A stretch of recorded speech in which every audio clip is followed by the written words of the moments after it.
We're going beyond the whistle with Kyle Adams of the University of Arkansas Pine Bluff, and it's bigger than the ball. Kyle's message is especially important now, as we recorded this episode during the COVID-19 pandemic that has changed life as we knew it, and it truly is bigger than the ball. Stay safe and healthy and enjoy my conversation with Kyle Adams.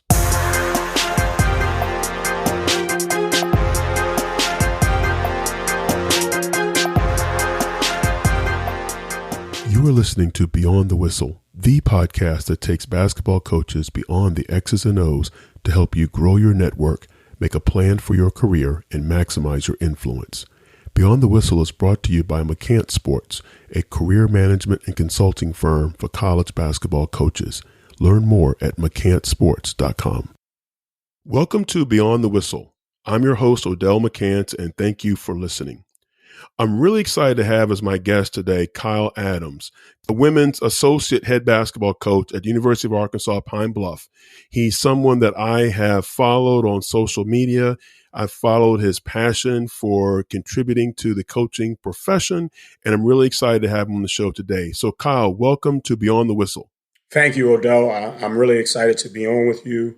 Like you, I've been following your work and have been very impressed and you're one of my motivations, and to have an opportunity to connect with you and to be on your medium. I'm really excited. Thank you. Yeah, well, you as well. Thank you. So, Kyle, you just wrapped up your first year at Arkansas Pine Bluff.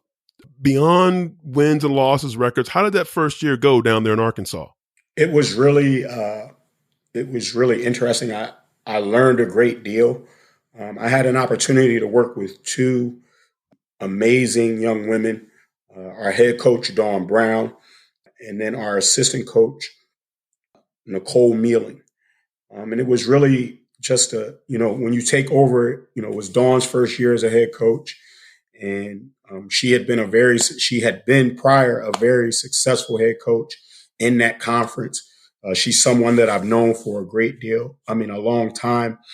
And I was excited about the prospect of working with her to help her build UAPB women's basketball. And then Nicole is someone who I've met. I met a few years ago recruiting, and then we reconnected. Nicole had an opportunity the year prior to this season. There was a coaching change at East Carolina where she was an assistant coach, and she was elevated to the interim head coach.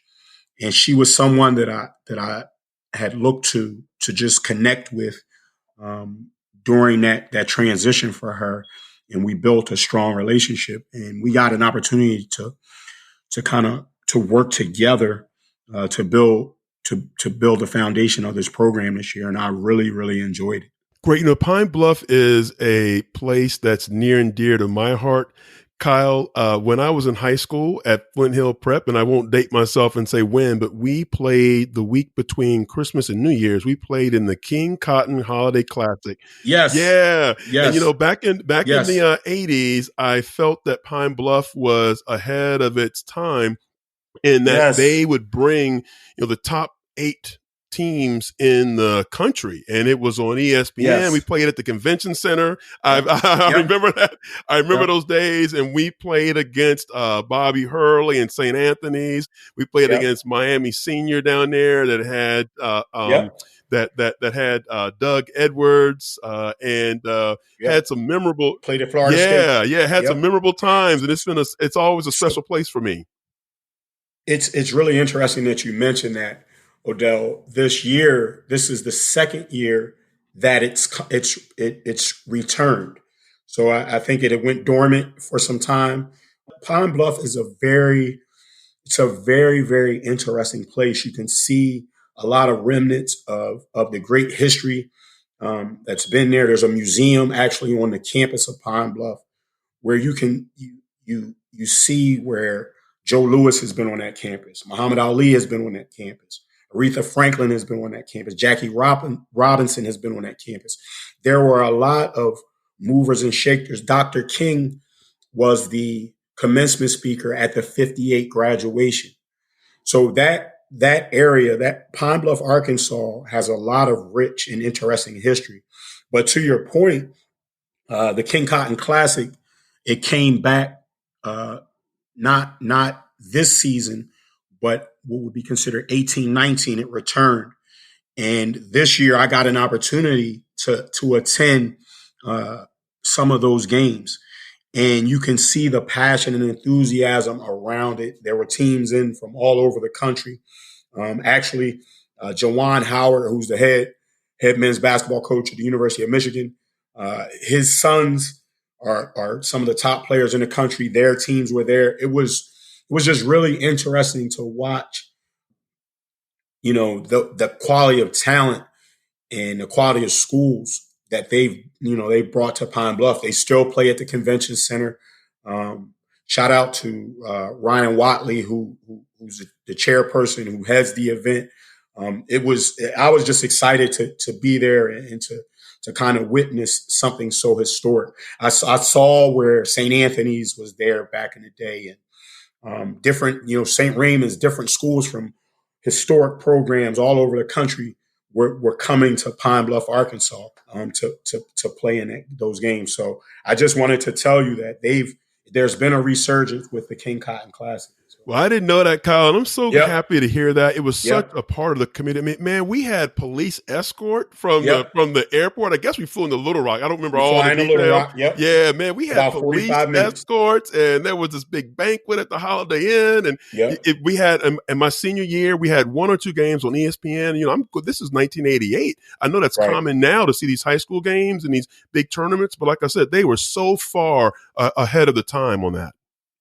No question. And it's been good to see. Pine Bluff has gone through some transitions, but it's been good to see how that the national impact that tournament has had, to see it come back to that community.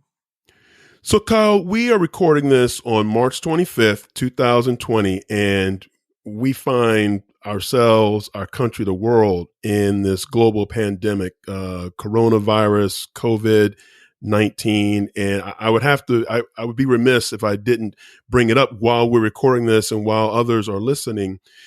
Take us to where you were, I guess 2 weeks ago, when it came to my realization that this was going to be real and it was going to change lives. And take us to where you were when tournaments were being first decided to play with no spectators, and then tournaments were canceled. Eventually, NCAA tournament. Take us back to where you were in that moment when it hit you that this was going to be really change lives. Well, we had we were in Texas. We had advanced to the first round of the Southwestern Athletic Conference tournament. We were playing in Houston. We played Texas Southern University, and as we lost on a Tuesday night, and then Wednesday we were traveling back to Pine Bluff, and there had been some swirling around what was going on. And then Wednesday, as we were traveling back, we learned that there was a case in Pine Bluff, Arkansas. And so the kids are, they're on the bus and they're trying to figure out what's going on. We as a staff are trying to figure out what's going on. And as we learned that there was a case in Pine Bluff, it was just, we were learning through social media that it was spreading, and that people were starting to quarantine and different things. We had actually stopped to get food for the ladies, and a parent walked in with their child, and they asked, they said, "Hey, of course we had our Pine Bluff paraphernalia on. They're asking, they said that there was just a case in Pine Bluff." And we had to say, well, yeah, but we're returning to Pine Bluff. We're not coming from Pine Bluff. You had to make that clear, right? You had to make that clear. And, just the thinking about what was going on, what was to come, and not really knowing a lot about this virus. And I just remember returning to Pine Bluff. We got into Pine Bluff maybe 5:30 Wednesday evening. And as we returned, we learned that they had just shut the school down. When we learned that, a lot of our conversation as a staff went to how we're going to get our student athletes home. And I remember walking into our athletic facility and our track coaches just being stunned, because that it marked the end of their season. They as they were just beginning their season, and again, nobody really knowing the severity of the virus, but we got in at 5:30, and Coach Brown scheduled a meeting with our ladies at 7, where we could let them know what the marching orders would be, and the arrangements that they would need to be made to ensure that everyone got home to their families safely. After we did that,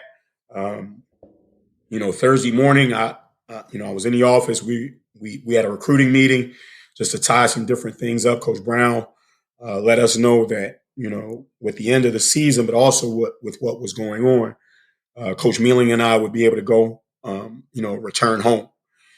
And so Thursday night, Thursday we were in the office, and then I packed up. Friday morning, I was on the road, and all I could really think about was getting to my child. I wanted to get to my child. I didn't want to fly.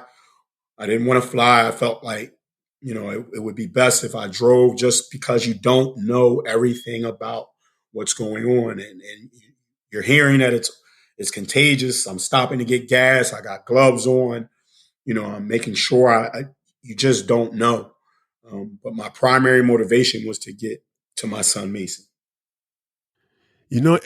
This is so much bigger than sports. We all understand that, but it really hit me when I saw a Big Ten player on the Big Ten network. I can't remember who it was, but when their tournament was canceled, and he said, "I can't believe it's going to end like this." He was a senior, and just hearing that, we all want to end it on the court, on the field, on the track. Hey, if you lose and the season's over, then that's how it ended. But just to not have that chance to compete and just have a career ended or a season ending, it was really tough to see as a former athlete, and I'm sure it was tough to be around that environment as well. As you mentioned, the track team missing their season. Yeah, I'll tell you, it was as a person that watches college basketball, this was a season where you didn't in men's college basketball and in women's college basketball, you didn't have a clear cut front runner. So you had in women's basketball, you had South Carolina that was sitting at number 1, but you also had Baylor, you had UConn, you had all, it was kind of wide open. And on the men's side, it was interesting watching. There were some teams that were going to make the tournament who hadn't made the tournament in some time, like a Rutgers, like a Penn State, different teams whose kids had never played in the tournament. And that's always fun to kind of watch, programs who haven't been in a tournament have an opportunity to play in the tournament. But it hit us closer to home just because we had just finished. So we had lost in the first round of our tournament. And then those teams in our conference weren't even able to go to the next round of our tournament. And to kind of see that, where there was some, I know at the Division III level and some different levels, they were able to advance a little bit further in their conference tournaments. But to see, basketball programs not even have an opportunity to some didn't even start their conference tournaments. I know, listening and watching, there were some schools that had left to go. I know in our conference, Jackson State's, their women's program had gone to Birmingham, where our conference tournament was being held, and had to go back because they hadn't found out that they had shut everything down until they had already arrived there. So it was just, it was sad, and there's been great talk about giving giving those seniors another opportunity. I know that a lot of it's been stemmed more towards spring sports and them allowing spring sport athletes to get another year of eligibility. But for basketball, it's really sad because a lot of seniors who worked extremely hard to give themselves an opportunity to one advance in their conference tournaments into the national tournament and to really showcase their programs and their their talents. It's been taken away from them. It's been really sad. Yeah, and I've been following that talk, of course, too. And it is a great opportunity for the NCAA to give back to athletes and coaches and programs. I come at it, Kyle, that on the winter sports, basketball included, the vast majority of those players' seasons were over. And for those that it was not over, it's extremely disappointing, as I stated and as we discussed. But life is disappointing. I agree. For those spring sports who had just begun, I mean, to lose even half of a season, but looking at almost an entire season, I think it is a good idea, a good proposition to give them back their senior year. But and my question to you is, if you were put in that situation as a coach, how do you handle that from bringing those players? And I know we don't have all the answers to the mechanics of how this would work, but how would you handle that, looking at having seniors possibly come back? And maybe some don't. Maybe some are prepared. I heard a coach saying that some of his seniors were already ready. One was admitted to law school, and some were already ready to move on, to that next chapter of their lives. But how would you handle that with players coming back, potentially impacting incoming freshman recruits' decisions? How would you see that playing out? It's a great question, Odell. I don't know that I have a clear cut answer because there's a lot that goes into that from a standpoint of, if you've already gotten commitments for incoming, student athletes and you base your recruiting on what you know that you have leaving. I think the NCAA would have to, make some sort of exemption in order to, because now you're talking about being over your your counters, the allotment of student athletes that you're able to have on scholarship. And, are they going to allow, are they going to allow a one-time exemption? The other thing that comes heavy into play with, are you allowing this for student athletes whose intention is to stay at the institution that they currently are at, or with a lot of the talk that's going around surrounding transfers, if I'm a spring student athlete and you allow me to, I'm granted an opportunity to still play my senior year or compete my senior year, can I transfer to another institution and do that? There's a lot. We can't There's a talk at lot that all goes these into days it. without this whole transfer. My mind, I know, Yeah, because now because it's I'm a real. freshman, sophomore, junior. I've got this senior playing ahead of me who was going to graduate, and now he or she's coming back. Now, how is that going to impact my Right, right. preparation and development and playing time next year? So now I've got everybody in my ear telling me, well, she's coming back, so they're not going to play you again another year, and I'm going to leave. Yeah, we can't have we can't have a conversation about anything without talking about that transfer mindset these days. And for coaches, you have to really understand the culture of this transfer epidemic, and you raised a great point, because now you have opposing coaches who are saying that to your underclassmen. She's coming back, and she you this was your opportunity, but you can come to us. And so it raises a lot of, I recall being at the WBCA convention 2 years ago, actually last year, and the conversation in the Division I meeting surrounded transfers. And I recall Doug Bruno getting up, the coach at DePaul, the women's basketball coach at DePaul, and he talked about, if you allow this transfer thing to go through, it's going to be like the Wild Wild West. And to an extent, that's what's happening. So, Kyle, how are you all managing business now as a staff, recruiting, keeping in contact, communication with your current players? That's a great question. From a recruiting aspect, we met as a staff before we left Pine Bluff. Talked about what our needs were, where we were with as it pertains to our needs for the coming year. We've had some conference calls, getting on the phone where we're talking, of course, working through email, and then just working these phones, Odell, working these phones, and for us, looking at potential student athletes coming in. There's a lot of uncertainty on the part of high school seniors and junior college sophomores. They're not sure what's going to happen. So having just working the phones, working our contacts through email, through social media, because if you go on social media now, there's a bunch of student athletes that are posting and trying to get themselves, out there and show people what they can do because they're not sure. I talked to one coach who was flying around still recruiting. He was a junior college coach. But for many of us, the universities have they've shut down all travel.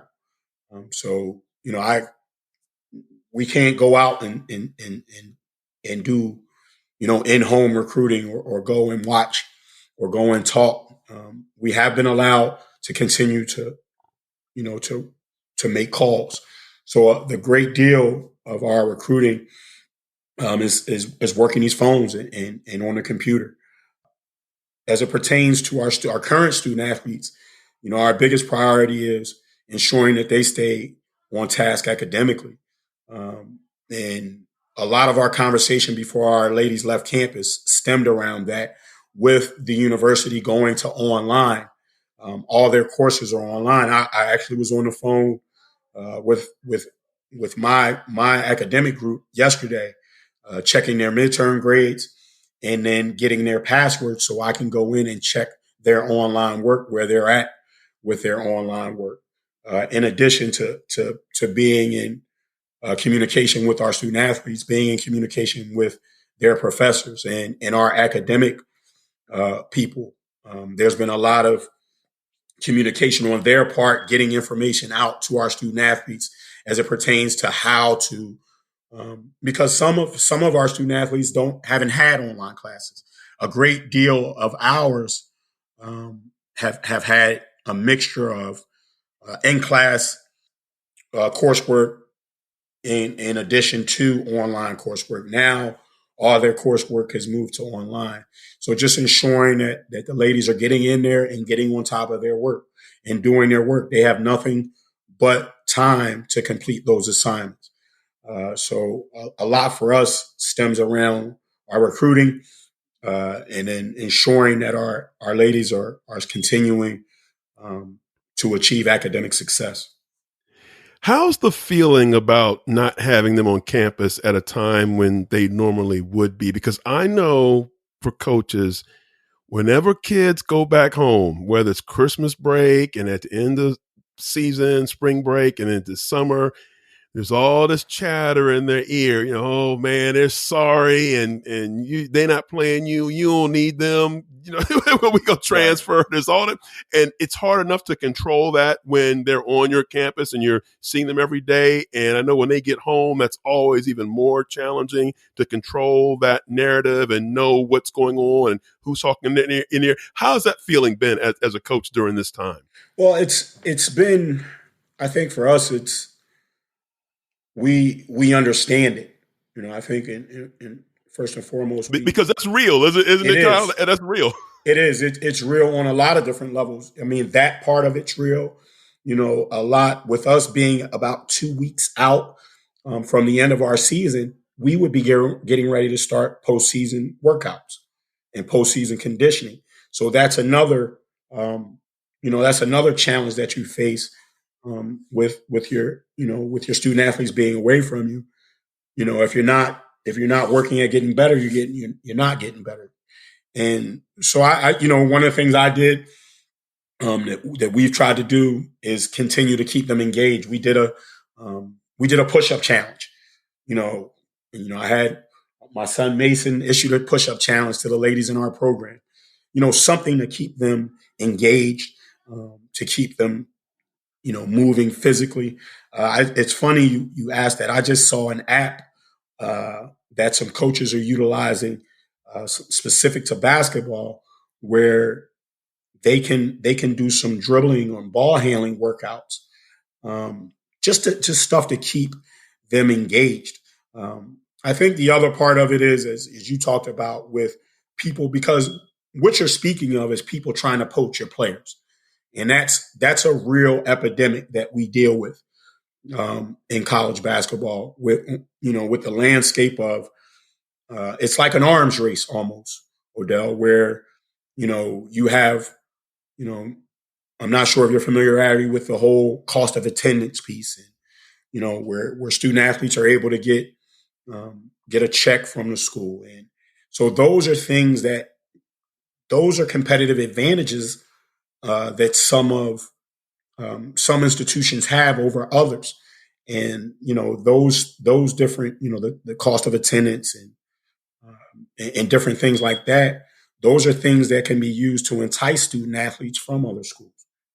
So for us, we base a lot of the worth in our program based on our human resource and who we are and who Coach Brown is as our leader, who we are as a staff, and those things that we feel that we provide in a human element to help young women grow and develop into who they need to be, and parents and student athletes seeing the value in that. Our hope is that they understand that and want to continue to be a part of that. And speaking to that human element, Kyle, how are you doing? My mindset when this all happened, Odell, was I try to it's my intention to look at things in a positive light, to always try to see the positive. And I looked at this opportunity to get ahead in our recruiting, to operate in my creativity and to work on some different projects I hadn't had an opportunity, to work on. Odell, I last saw my son Christmas. I was home for Christmas, and then I hadn't saw my child in 2 months.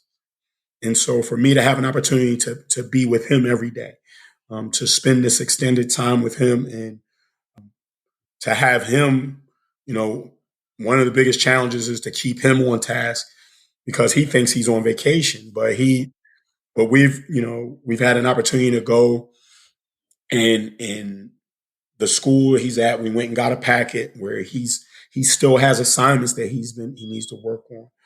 Mason he loves to read, so it's ensuring that he's continuing to read, and he's continuing to further his academic skills and his learning at this time where if you're not intentional about it, you can really regress. So for me, it's an amazing time. I'm looking at ways I can further who I am and my creativity and my capacity to learn and grow and build, and then to help. One of the things that's near and dear to my heart is I want to uplift and I want to help people grow and develop. I've set up opportunities to get on coaching calls where coaches just want to talk and they're trying to navigate through what's next, or just talking about their season, reflecting on their season. I've spent a great deal of time in reflection on our season at Pine Bluff and my individual coaching and things that I felt we did well, things I felt I could improve on. Just using this time to better myself. I want, when I come out on the end of this, that I'm in a better place, that the people that I'm around, that that we're working to I be in think a we better all place needed a pause this from time to life. kind of work on our I'm projects spending it just and to reaching spend out some and time in connecting thought with about people what you that want to I do next, haven't spoken with in a long and time. Just the how we can call, say, hey, continue I'm to thinking help of you. those that need You and I help. connecting. This was something that I've been wanting to do for a long time. Was way past due, and hey, we all have a lot of time on our hands right now. Yeah, and Kyle, and that leads me to, you came up on my radar as Right. someone I wanted to Yep. follow and connect with your it's bigger than the ball. And it's a great example of how coaches can create a Yep. platform to deliver their message and build their brand, not just X's and O's. That's the whole purpose of my show here, is to go beyond those X's and O's. But you are speaking, you are consulting with other coaches and teams. Share with us how it's bigger than the ball began.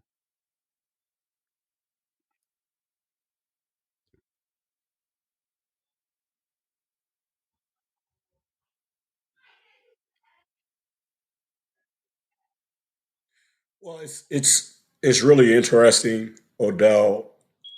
I like to tell people that everything, I won't say everything, but a great deal of who I've become as a man, how life has made sense to me, stemmed around my growth as a basketball player and understanding and using the game to teach me about life.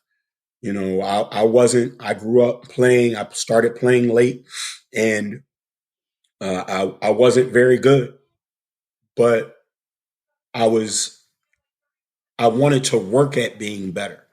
And I learned, I was a player that, when I went to high school, I went to a new high school. I never played in youth basketball. I never played, but I got to high school, and I went to a rural high school in Pennsylvania. And my thought was, hey, I'm from Philly. I'm a black guy. I'm gonna go up here and show these kids how to play the game of basketball. I recognized when I got there how much I didn't know about the game of basketball. And I had a coach who was very. I had outstanding coaches in high school, but I had a coach. His name was Bob Donovan. He was my first high school coach, and he taught me some different things, some different skills to work on. And I started, Odell, to take those skills, and I would walk to an outdoor court, and I would work on those skills. Uh, I would work on my form shooting, keeping my elbow in. I wouldn't be out there just dribbling the ball. I'd be out there working on my skill. I do the micing drill. I do front micings, reverse micings, working on my ball handling, working on my passing. And I would do those things every day. And if I were to go play pickup, before I played pickup, I would do those things. And I recognized, Odell, how through doing through that routine, I gained confidence and I became a better basketball player. So I took that same formula and I applied it to other areas of my life. I wasn't the greatest student in high school, but I recognized if I spent time on the material and I studied it and and learned it, I gained a level of confidence in it. And then that would show up in my grade. So I tell people often, basketball helped me make sense of life. And through those experiences with my high school coaches, and then going to college, I always, when I recognized I wanted to coach, as passionate as I am about the X's and O's and the strategy of the game, and the different nuances of the game of basketball, I feel like coaches have an unbelievable and measurable opportunity to impact things, staples in the lives of young people that go past when the ball stops bouncing. And I just had gotten to a point. I had coached. I had coached for about maybe 10 years, 13 years on the men's side, and in 2011 I transitioned to women's basketball, and it was one of the greatest things I've done in my life, Odell, because Coaching women required me to learn and grow and stretch in a lot of different levels. And I was open to that. And so I understood that as, as a 46-year-old man, how I was coached was totally different than the way today's student athletes are being coached. And I need to adapt to that. I need to adapt to them. It's not, I'm an old school coach and you need to get on my, that's not happening today. It's incumbent upon us as coaches, as leaders, to learn about them and be willing to change who we are to meet their needs, to help them. If we're going to help to transport them, we got to learn about them, and they're not like we are, and that's okay. So, I had really wanted to, in the coaching profession, and another part of it was the coaching profession can be so transient in that you have constant change at the administrative level. You get a new president, you get a new athletic director, and they want their people. And so you have coaches who are sometimes, who are doing really good work, and then they have to transition for whatever reason. And I just had always felt like you don't magically become a bad coach because you get let go or there's a transition or you have to leave or whatever the case. And how do you take and transport your expertise, your philosophy, your pedagogy? How do you take that and transport it into something of yourself, for yourself, and without, when you don't have a school logo? And so I just started to see all these different transitions in the coaching realm, and I wanted to create. I felt like I wanted to create something uh, of my own that I could work to help coaches get a different level of dexterity, where they could kind of expand on their skills. And a question I often ask: are you a transformational coach or are you a transactional coach?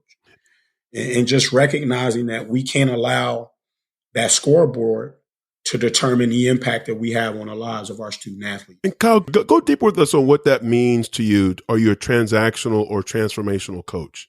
Well, I think with the culture of athletics today, it's a win at all cost culture, and a lot of coaches, their concern or their motivation is to win so they can get to the next job, so they can get a raise, so they can continue to move up this coaching ladder.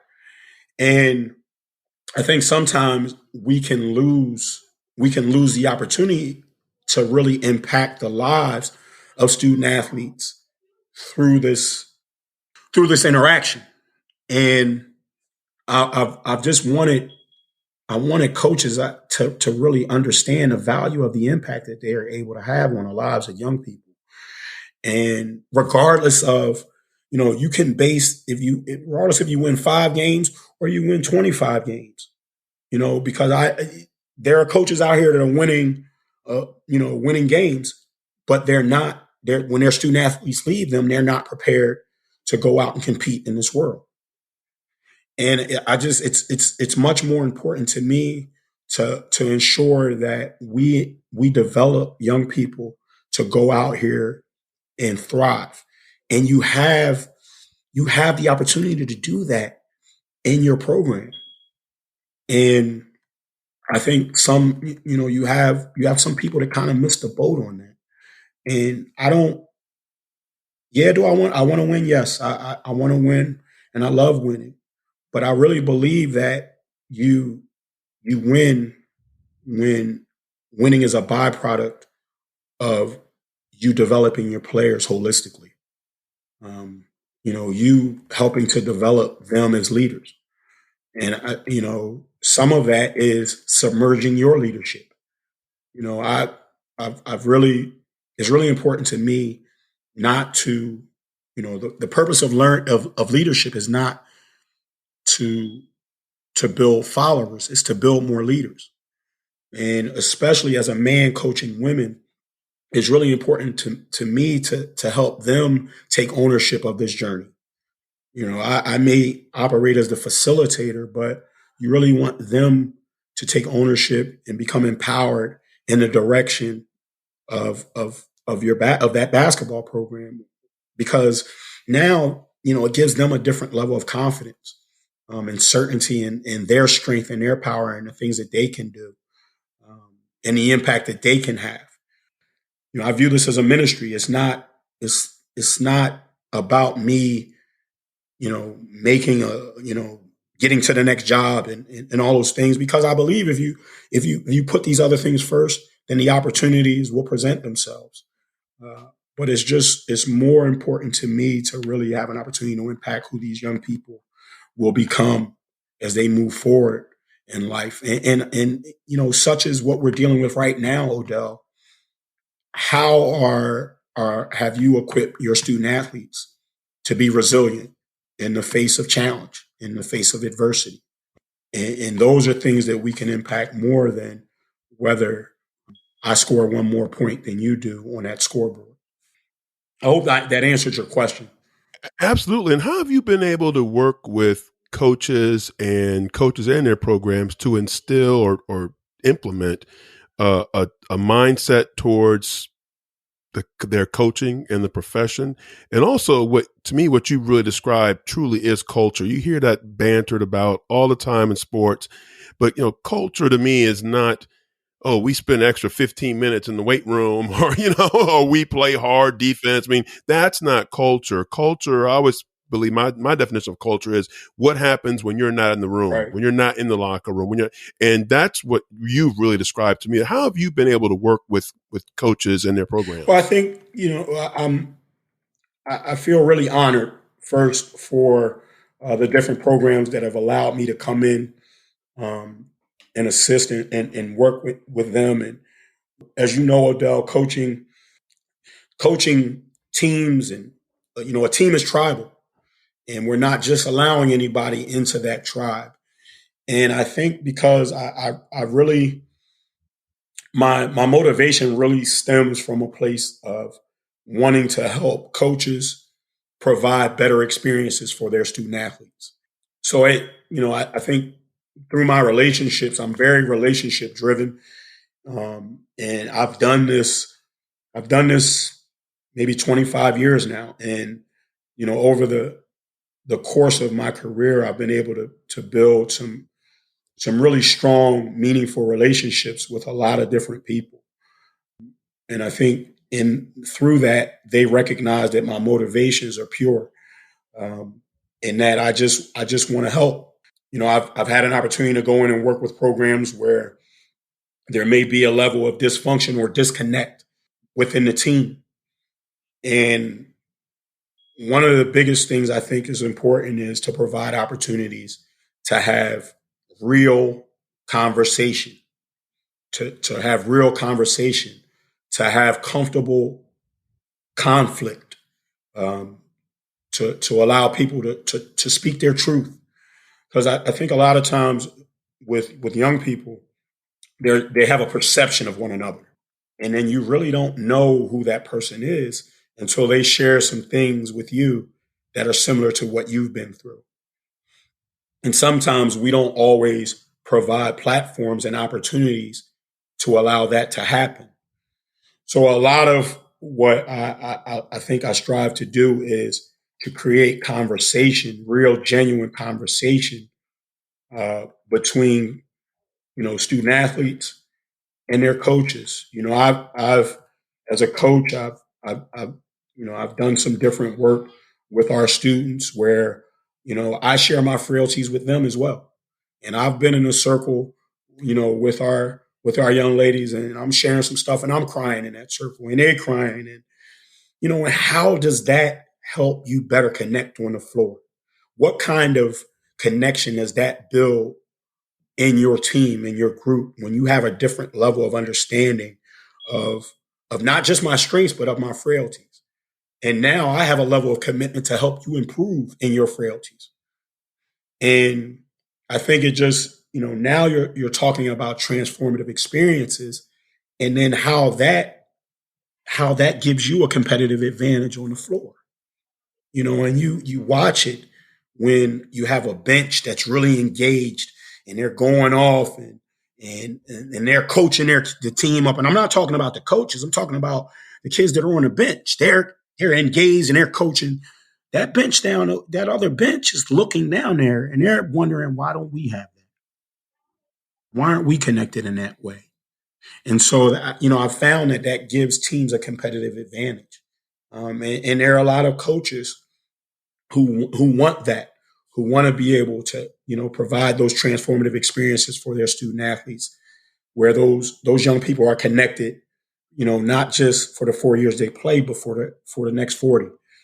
Odell, I get calls, Coach Adams, I'm getting married. Coach Adams, we're going to have a baby. Coach Adams, we're going to buy a house. Coach Adams, I'm getting my master's. And those are my championships. Those are my championships. And I feel like we really need to be in the business of building champions bigger than winning championships. There's a difference there.